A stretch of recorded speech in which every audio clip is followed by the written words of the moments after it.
KSRTC ബസ്സിൽ വെച്ച് യുവതിക്ക് നേരെ അതിക്രമം നടത്താൻ ശ്രമിച്ചയാൾ പിടിയിൽ. കാസർഗോഡ് കോട്ടയം ബസ് യാത്രക്കിടെ ഇന്ന് പുലർച്ചെയായിരുന്നു അതിക്രമം. സ്നേഹമോൾ നയനാൻ കൂടുതൽ വിവരങ്ങളുമായി ചേരുന്നുണ്ട്. സ്നേഹ, എന്താണ് സംഭവിച്ചത്? പ്രതിയെക്കുറിച്ച് ലഭിക്കുന്ന കൂടുതൽ വിവരങ്ങൾ. ഇയാളിപ്പോൾ പോലീസിന്റെ പിടിയിലാണല്ലോ, അല്ലേ?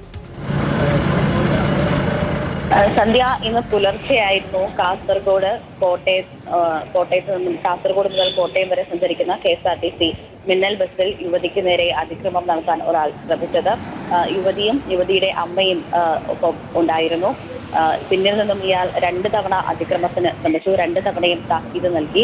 3-ാം തവണ അതിക്രമത്തിന് ശ്രമിച്ചപ്പോൾ തന്നെ ഈ യുവതിയും യുവതിയുടെ അമ്മയും ബസ്സിലെ കണ്ടക്ടറോടും ഡ്രൈവറോടും വിവരം അറിയിക്കുകയുണ്ടായി. ഉടൻ തന്നെ ഈ ബസ്സിലെ കണ്ടക്ടറും ഡ്രൈവറും സമയോചിതമായി തന്നെ ഇടപെട്ടു. ബസ് മൂവാറ്റുപുഴ ഭാഗത്തെത്തിയപ്പോൾ തന്നെ മൂവാറ്റുപുഴ പോലീസ് സ്റ്റേഷൻ പരിധിയായിരുന്നാലും തന്നെ മൂവാറ്റുപുഴ പോലീസിനെ വിവരം അറിയിക്കുകയുണ്ടായി. ഉടൻ തന്നെ പോലീസ് പറഞ്ഞത് പ്രകാരം നേരിട്ടെത്തിയാൽ മാത്രമേ കേസെടുക്കുകയുള്ളൂ എന്ന് പോലീസ് അറിയിച്ചു. ഉടൻ തന്നെ ഈ ബസ് നേരെ മൂവാറ്റുപുഴ സ്റ്റേഷനിലേക്ക് തിരിച്ചുവിടുകയായിരുന്നു. നിലവിൽ പ്രതി പോലീസ് കസ്റ്റഡിയിലാണ്. കേസെടുക്കാനുള്ള നടപടിക്രമങ്ങൾ ആരംഭിച്ചു എന്നാണ് മൂവാറ്റുപുഴ പോലീസ് നൽകുന്ന വിവരം. ഏകദേശം 60 വയസ്സ് തോന്നിക്കുന്ന ആളാണ് യുവതിക്ക് നേരെ അതിക്രമം നടത്തിയതെന്നാണ് നിലവിൽ മനസ്സിലാക്കാൻ സാധിക്കുന്നത്. സന്ധ്യ. ശരി സ്നേഹ, KSRTC ബസ്സിൽ വെച്ച് യുവതിക്ക് നേരെ അതിക്രമം നടത്താൻ ശ്രമിച്ചയാള് പോലീസിന്റെ പിടിയിലായിരിക്കുകയാണ്. സ്നേഹമോൾ നയനാനാണ് കൊച്ചിയിൽ നിന്ന് വിവരങ്ങൾ നൽകിയത്.